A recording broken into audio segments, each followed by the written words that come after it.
Esta semana algunos medios revelaron que Julia Chuñil, la activista ambiental desaparecida en noviembre del año pasado, habría sido quemada. Noticia que, por cierto, de ser confirmada sería una verdadera tragedia para cientos de miles de activistas que luchan por la defensa del medio ambiente. Se sumaría a las activistas medioambientales Javiera Rojas Beas, de 43 años, asesinada el año 2021 en Calama, de manera extremadamente violenta, quien se destacó en su lucha contra el embalse La Tranca, ubicado en el Valle de Cogotí, región de Coquimbo. También a Macarena Valdés, activista mapuche de 32 años, asesinada en Tranquil, región de Los Ríos, el año 2016. Su lucha fue intensa contra el proyecto hidroeléctrico de la compañía austriaca RP Global y la empresa chilena de distribución eléctrica SAESA. Su cadáver fue encontrado colgado de una viga, hecho que fue considerado como un burdo montaje por la comunidad Nehuel Tranquil, así como por muchos ambientalistas. Luego, Nicolasa Quintremán, cuyo cuerpo apareció flotando en el lago artificial Ralco. Asesinada en diciembre de 2013, Nicolasa era líder mapuche pehuenche y por más de 10 años luchó contra la central hidroeléctrica Ralco. La lista de activistas ambientales asesinados por los grupos de interés es grande y al mismo tiempo es grave. Se suman a ellos los de Camilo Catrillanca el año 2018, Marcelo Vega el 2007, en San José de la Mariquina y Matías Catrileo, comunero mapuche asesinado el año 2008. La lista continúa. Muchas mujeres mapuches, así como activistas chilenos, aparecen como víctimas de aquellos que se resisten a respetar el ecosistema y recurren, como en muchas otras latitudes, a asesinar a quienes defienden y se oponen a la depredación del medio ambiente. Se da la coincidencia que detrás de toda la estrategia de saqueo de nuestro territorio aparecen grandes compañías foráneas, vinculadas directa e indirectamente a empresas extractivistas. El caso de la defensa del agua ha sido una, entre tantas razones, la causa que mueve a cientos de luchadores a defender un ambiente libre de contaminación, así como de alteración del ecosistema. Por ello, de ser efectivos los trascendidos acerca de la muerte por quemadura de Julia Chuñil, sería una gravedad extrema. La mayoría de los ambientalistas asesinados pertenecen al pueblo mapuche, pueblo que desgraciadamente en estos últimos años sufre los embates de un Estado que sin misericordia descarga de manera permanente toda su ofensiva para conculcar derechos más elementales. Más de 60 veces se ha prorrogado en el último tiempo el estado de excepción en la región de la Araucanía y en las provincias de Arauco y Biobío.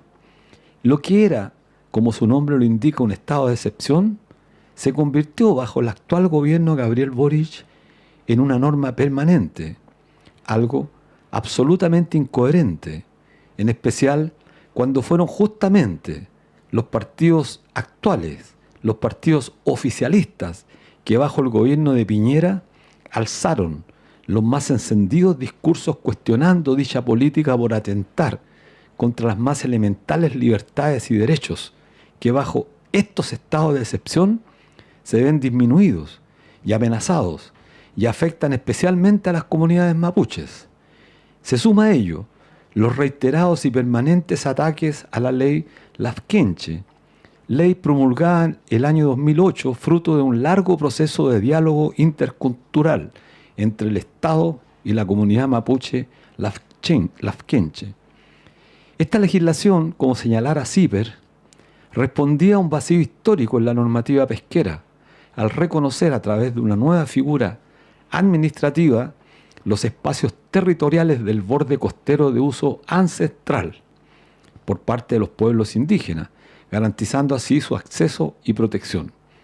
Pues bien, los sectores vinculados a la pesca industrial, particularmente los vinculados a la industria salmonera, sostienen que dicha ley genera incertidumbres y conflictos y persisten de manera solapada, de manera directa, en acabar con dicha norma, llegando a solicitar a las diversas autoridades políticas actuales a revisar la ley que brinda cierta protección al pueblo mapuche, a la red de mujeres originarias defensoras del mar y a muchas organizaciones ambientalistas. Se apreciará entonces que el conflicto con el mundo ambientalista que lucha por la defensa del medio ambiente, por la preservación del ecosistema, por la defensa del agua, los ríos, lagos y mares, no está resuelto, está en disputa. Los intereses del gran capital, en su voracidad por mantener su tasa de ganancia, no trepidarán en usar todas sus herramientas, lícitas e ilícitas, para imponer sus espurios intereses económicos por sobre los intereses de las mayorías que desean vivir en paz, incluso por sobre la vida de aquellos que luchan por defenderla. Julia Chuñil es un símbolo de quienes no pueden ser sobornados, de quienes se resisten a capitular en la lucha que consideran justa. Es un ejemplo de coherencia que potencia la moral de miles que en Chile no se arimilanan ante la aparente fortaleza de un Estado que se presenta omnímodo y prepotente para reprimir cuando se trata de defender los intereses del gran capital, pero que se torna incapaz ante la unidad y la movilización del pueblo. Hace 6 años, con ocasión del estallido de octubre, de Arica a Magallanes flamearon las banderas del pueblo mapuche. Fueron las únicas, junto a algunas banderas chilenas. Ningún partido político pudo enarbolar las suyas. No contaban con la simpatía, ni con el reconocimiento, y mucho menos con el cariño con las que contaban las del pueblo mapuche.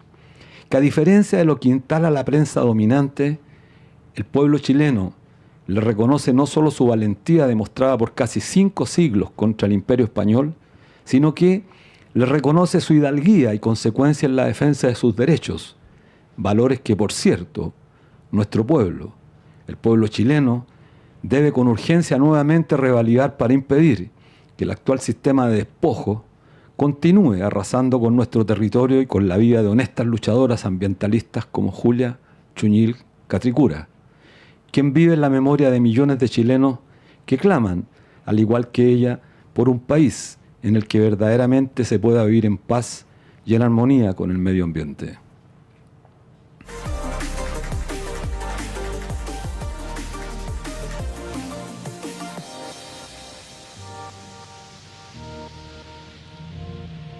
Hola amigas, amigos, bienvenidos y bienvenidas a la 7ª temporada de Debate Social. Soy Luis Mesina y esta es la edición número 295 de nuestro programa Debate Social. Estamos en el 102.5 del dial FM de Radio Universidad de Chile, en su señal online y por streaming a través de YouTube en canal.social. Bueno, les pedimos como todas las semanas que se suscriban a nuestro canal y nos compartan en sus redes sociales. Saludamos a quienes hacen posible esta transmisión, a la periodista Ana Muga Sáez en la dirección, a Javier Márquez en la difusión y redes, a Patricio Núñez en los controles y a Ariel Acevedo en la transmisión audiovisual.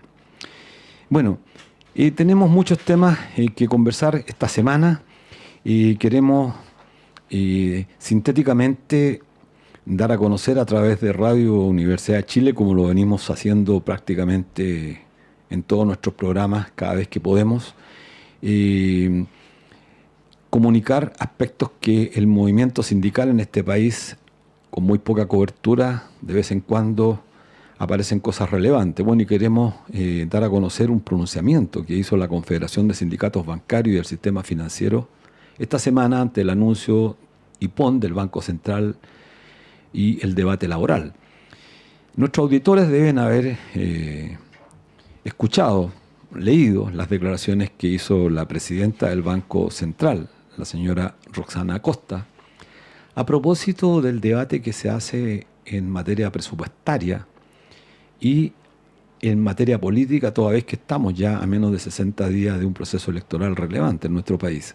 Bueno, la presidenta del Banco Central señaló sin ningún tipo de tapujo, absolutamente impúdicamente, que el gran problema que tiene Chile, que no crece, que se mantiene recesivo, es que justamente es porque el salario mínimo ha crecido mucho y porque las 40 horas se implementaron en nuestro país. Nada más alejado de la realidad y, curiosa y extrañamente, entra la presidenta del Banco Central, demuestra además que no tiene esta institución nada de autonomía. Solamente un párrafo que nos parece relevante a nuestro programa leer. En uno de los últimos párrafos señala la declaración que la profunda desigualdad y la fuerte concentración de los ingresos en el país, temas que no parecen ser del interés de la señora Rosana Costa, son, sin embargo, realidades ineludibles que impactan directamente en el bienestar de los trabajadores y en el desarrollo de la economía. La autonomía del organismo emisor no deja de ser una quimera que solo defienden quienes persisten en mantener un modelo que después de tantos años muestra su complejo agotamiento y precisa repensar nuevas entidades para enfrentar los desafíos que el siglo XXI con su desarrollo tecnológico exigen. Y finalmente invita a pensar una nueva autoridad monetaria que sea funcional a los intereses del desarrollo del país y no solo al dogma de fe de los monetaristas que mantienen el modelo en la declaración que suscribe la Confederación de Sindicatos Bancarios y del Sistema Financiero. Bueno, y también queríamos referirnos brevemente y nos parece absolutamente necesario la noticia que dimos a conocer en nuestra presentación, que tiene que ver justamente con el tema de la medioambientalista mapuche Julia Chuñil. Es un tema que no queremos soslayar, pasar por alto. Una mujer de 72 años, defensora de los territorios, presidente de la comunidad indígena Putreguel, bien digo, en la región de Los Ríos. Y una noticia que nos ha asombrado, habría sido quemada, según reveló un comunicado a prensa de la familia de Julia Chuñil. En la concentración realizada el mismo 30 de septiembre, hace pocos días, uno de los hijos de ella, Pablo San Martín, señaló, comillas, hoy en la mañana nos acabamos de enterar de una noticia terrible. A ninguna persona le gustaría saber que a su madre se la quemaron. Es terrible para nosotros, muy terrible, saber esa información, que mi madre fue quemada. Por eso es que no la encontrábamos, y a lo mejor no la vamos a encontrar, pero aquí la policía tenía la información. Nosotros estamos dando la lucha por encontrar a nuestra madre. Nosotros no queremos que le hagan un montaje. Es terrible saber que a mi madre a lo mejor no la vamos a encontrar, pero tenemos que encontrar a los culpables. Mi madre era una mujer luchadora, cuidadora del medio ambiente, dirigente de una comunidad en lucha. Aunque estas palabras suenen fuertes y generen múltiples sentimientos, son palabras que son precisas de comunicar.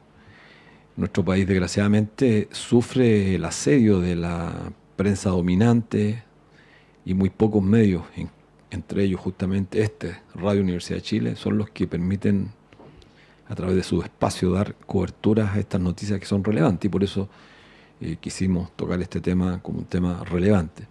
Bueno, vamos a ir a un corte musical con el tema Pateando Piedras, himno de los jóvenes estudiantes en los 80 con el grupo Los Prisioneros, y volvemos justamente con un destacado invitado a hablar del tema de la educación.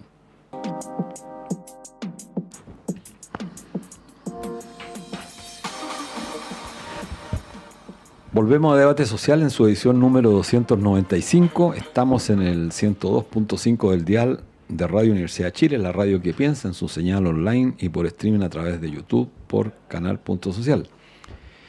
Hoy estamos junto al profesor de Historia, Geografía y Educación, Miguel Caro. Él además es magíster en Educación con mención en Currículum y doctor en Educación, todos sus títulos obtenidos por la Universidad Metropolitana de Ciencias de la Educación. Es miembro de la Red Latinoamericana de Estudios Curriculares, ha sido docente, coordinador pedagógico y director de escuelas públicas, docente de pre- y posgrado de diversas universidades del país e investigador educacional. Bueno, tiene múltiples publicaciones en el campo del currículum y aprendizaje y las políticas educativas, en cuyo contexto ha desarrollado el enfoque experimental y la propuesta de nuclearización curricular para el sistema escolar, tema que desafía a lo menos preguntar de qué se trata. Yo te voy a preguntar de eso, Miguel. Así que bueno, un gusto tenerte acá, un agrado. Un gusto también, Luis, gracias por la invitación. Acércate un poquito más el micrófono, sí. Miguel. Bueno, el mes pasado, recuerdo, bueno, podemos comentar que nos conocemos hace tiempo. Sí. El mes pasado, Juan Casasus, doctor en Sociología de la Educación de la Universidad René Descartes de París, fue elegido Premio Nacional de Educación 2025 por su larga trayectoria. Me recuerdo que tuvimos más de alguna ocasión debatiendo acerca de sus posiciones. Y bueno, ¿qué piensa? Él señaló en una entrevista a propósito de este galardón que una cosa bien categórica, una sentencia casi demoledora. Quizás la escuchaste, diciendo que la educación en Chile lleva 30, 40 años estancada. O sea, estamos hablando de... O sea, no pasó nada después de la dictadura. Eso es lo que dice directamente. Bueno, ¿qué piensas de esta apreciación de Casasus? ¿Y cuál es tu visión sobre la situación de la educación en Chile? ¿Cuáles son los aspectos que habría que poner atención prioritaria? ¿Qué piensas, Miguel? A ver, yo primero creo que es muy importante que el tema educativo se vuelva a poner sobre la mesa. Creo que ha estado demasiado tiempo, demasiados años sin ser discutido en sus, digamos, temas de fondo, en sus aspectos de fondo. Y aparece de vez en cuando hay un conflicto, cuando hay una crisis, pero es una mirada muy coyuntural y me parece a mí que los sistemas educativos se construyen de otra forma, no atendiendo la emergencia, que también corresponde hacerlo cuando ocurre, pero digamos, mucho más sustantivo hacerse cargo de su desarrollo en el largo plazo. Entonces, creo que en ese plano hay algunos debates que quedaron pendientes y uno de ellos tiene que ver con qué pasó con la crisis. Y me parece a mí que Juan Casasus coloca un punto que yo comparto, y es que ha habido un estancamiento o a lo menos unos intentos que no han sido suficientes para resolver los problemas heredados que hemos arrastrado por décadas, desde la dictadura en adelante al menos, ¿cierto? Que tienen que ver con un conjunto de problemáticas que no han sido resueltas. Entonces, ha habido intentos, insisto, ha habido mejoras, pero uno puede hablar de mejoras, no sé, entregar un poco más de recursos en algunas áreas, entregar computadores, hacer o introducir algunas medidas paliativas frente a ciertos fenómenos, pero otra cosa es producir cambio, porque si estamos hablando de una crisis, veníamos hablando de que teníamos una crisis en el sistema educativo y como que de la noche a la mañana desapareció la crisis. Claro. Entonces cabe preguntarse, 30 y tantos años después, ¿se resolvió la crisis?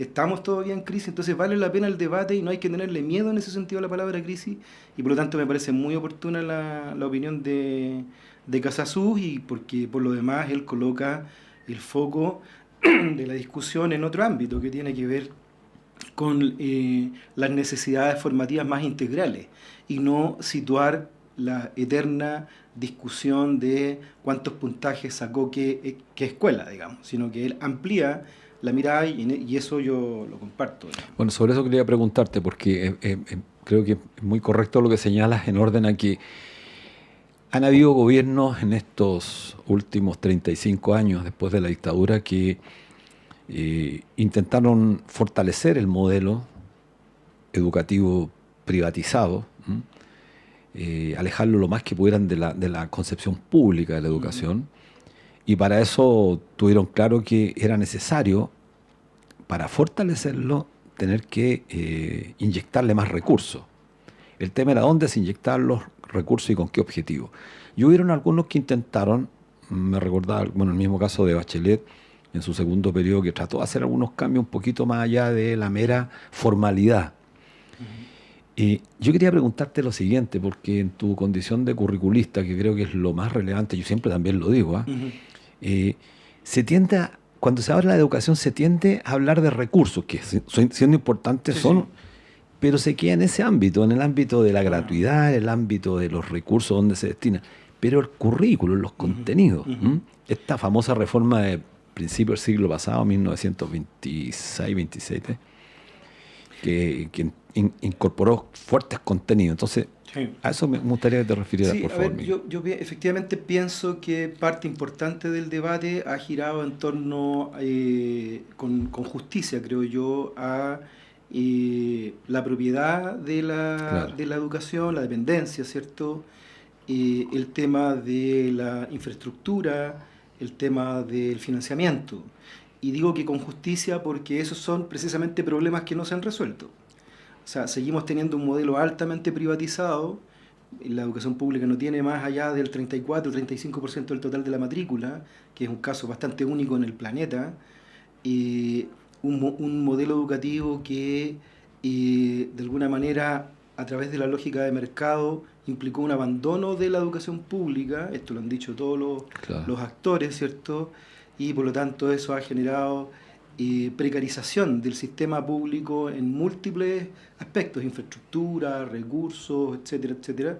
Pero además un modelo educativo que, entregado a la lógica de mercado, instaló una idea de aprendizaje, que es un aprendizaje universal, abstracto, desconectado de las realidades contextuales, desconectado de los territorios, y que está amparado en un modelo de financiamiento que es competitivo, que es la tercera patita que tampoco ha estado resuelta. De hecho, hace poco el director de Educación Pública, Rodrigo Caña, sacó una columna muy buena, creo yo, en el Mostrador, en donde señala que el modelo de financiamiento por voucher no se cambió, y eso está generando un problema estructural de déficit presupuestario permanente a nivel de servicios locales.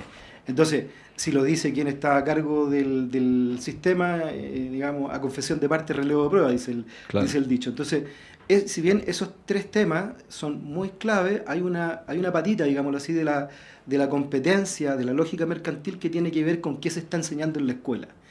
Y este sistema educativo, también heredado en ese ámbito, tomó la opción de tener un currículum nacional, un currículum único, para todos los estudiantes, las y los estudiantes del país, independientemente. ¿Te parece bien eso? En el lugar en el que estén. Sí, sí. O sea, yo soy partidario de que exista un currículum nacional, pero no con las características de este currículum, que es un currículum altamente saturado en contenidos académicos, que no tiene nexos orgánicos con los territorios, con las identidades, con los otros elementos que son parte del proceso de aprendizaje. Si cuando uno aprende, no aprende solo contenidos y habilidades.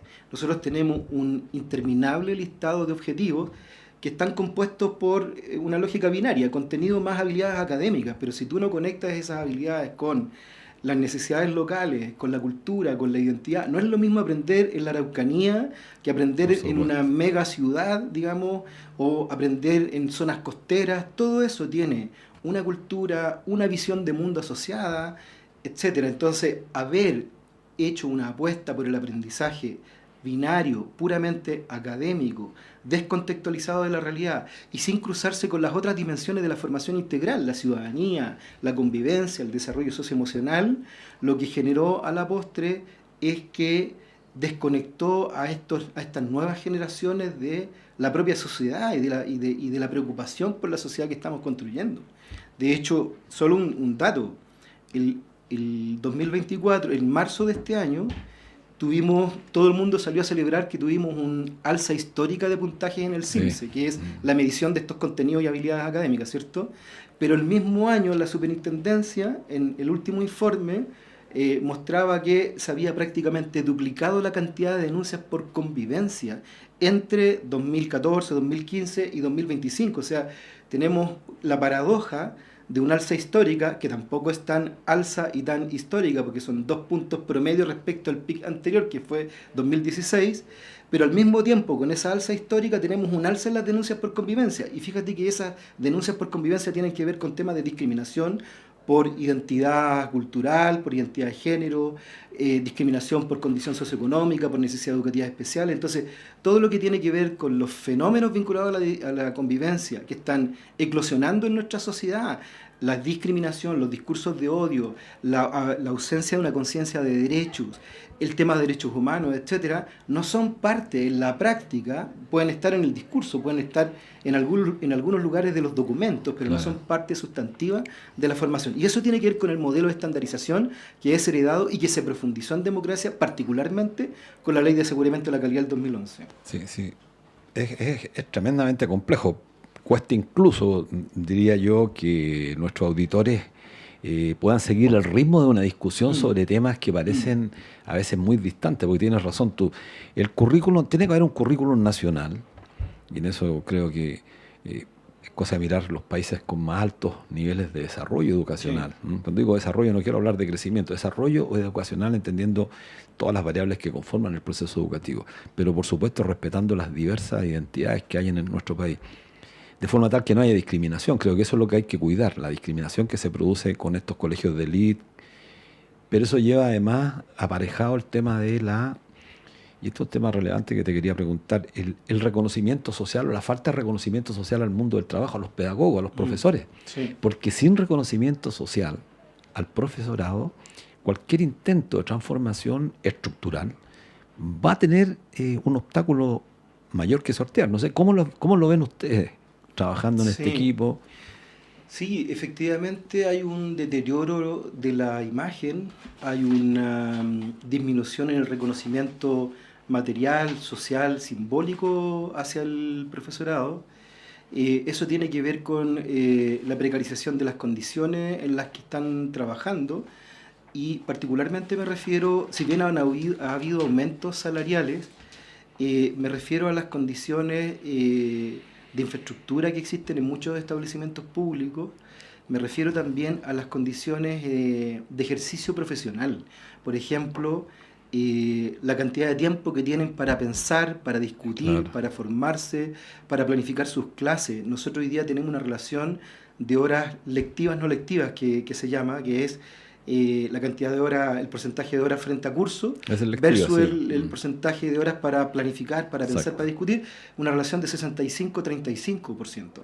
El promedio de la OCDE está cercano al 50 y 50, o sea, la misma cantidad de tiempo que tienes frente a curso la tienes para discutir con tus colegas y diseñar y preparar Claro. los procesos de enseñanza. Entonces, esa es una alta precarización y por lo tanto estamos en una suerte como de circuito, de línea montaje. Eso es lo que los auditores muchas veces no comprenden. Los profesores están sobrecargados Están completamente claro, sobrecargados. Hay un agobio laboral, hay una sobrecarga de trabajo producto de esto, pero además en una condición de alta complejidad, donde se ha diversificado la población nacional, la población estudiantil.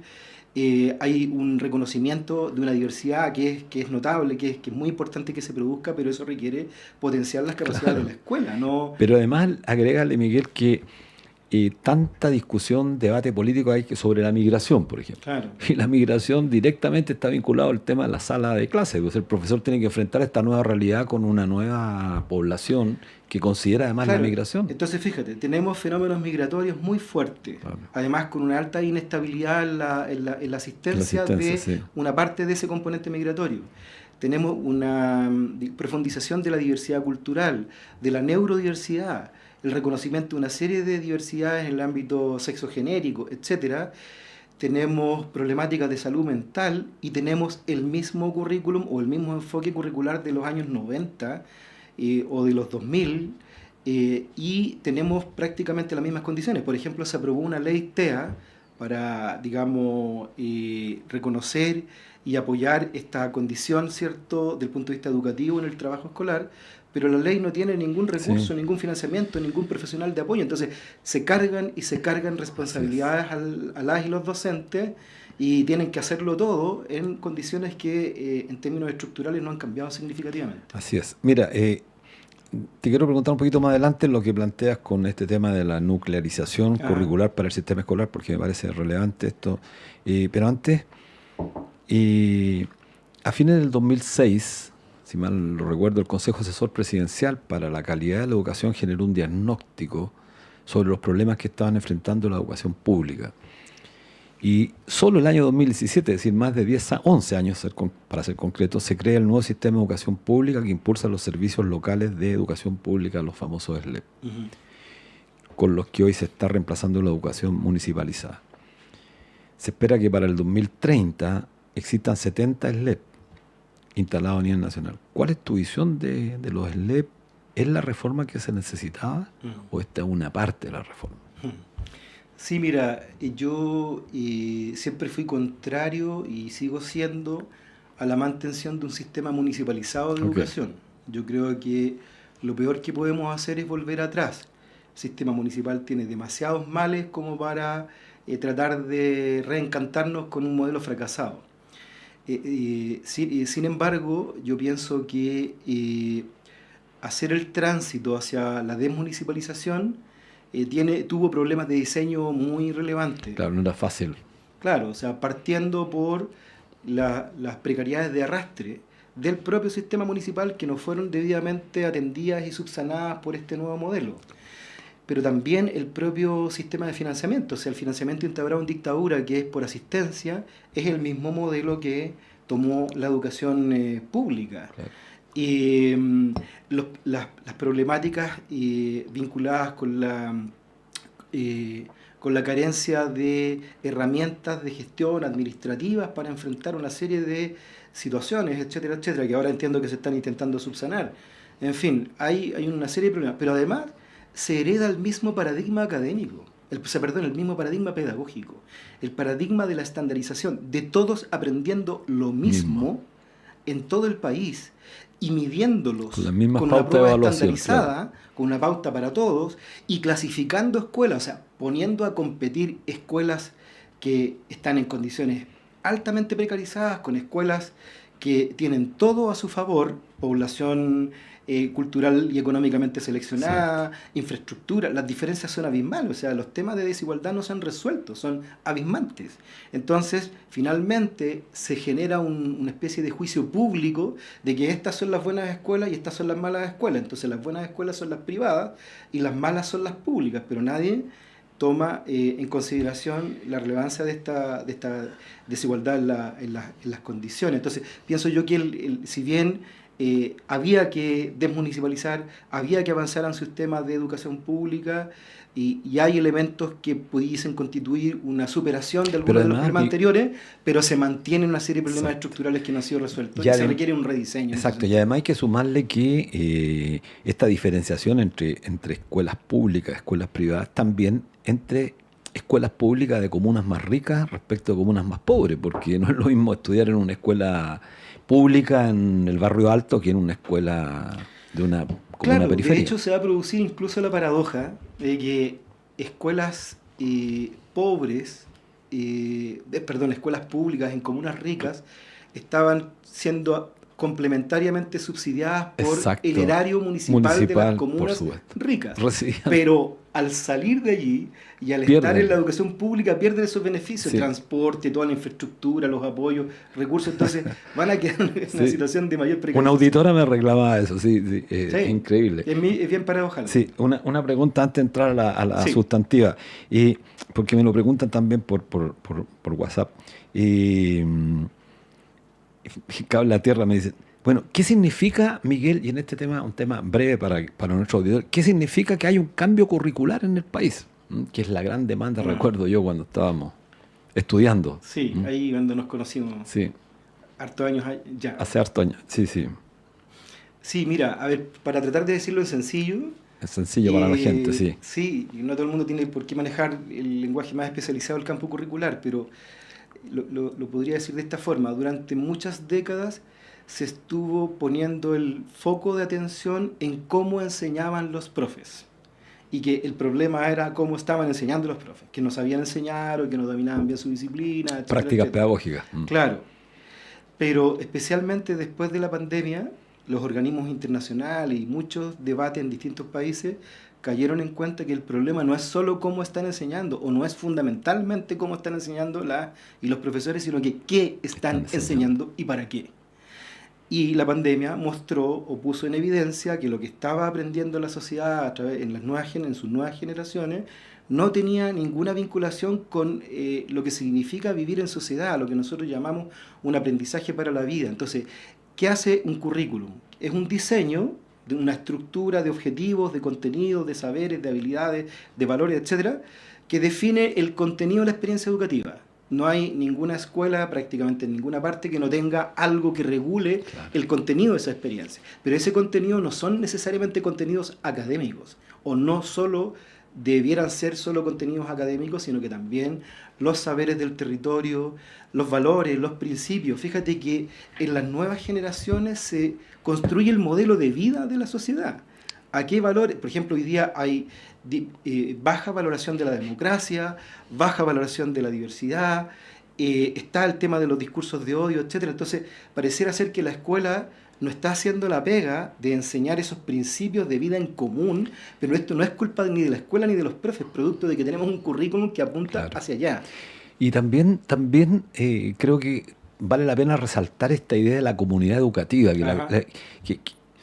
que el tema del currículum no afecta solamente o no involucra solamente al profesorado, no involucra solamente a las instituciones del Estado, a las autoridades, a los alumnos, sino que es un conjunto mucho más amplio. Recuerdo, y creo que vale la pena recordar a nuestra vieja profesora Viola Soto cuando decía, cuando le maestra, claro, cuando le preguntaban qué es el currículum, pensaba un poco y respondía con una pregunta: cuando quieres tú definir qué tipo de hombre, de mujer, de sociedad quieres construir para tu país, y empieza a trabajar el tema del currículum.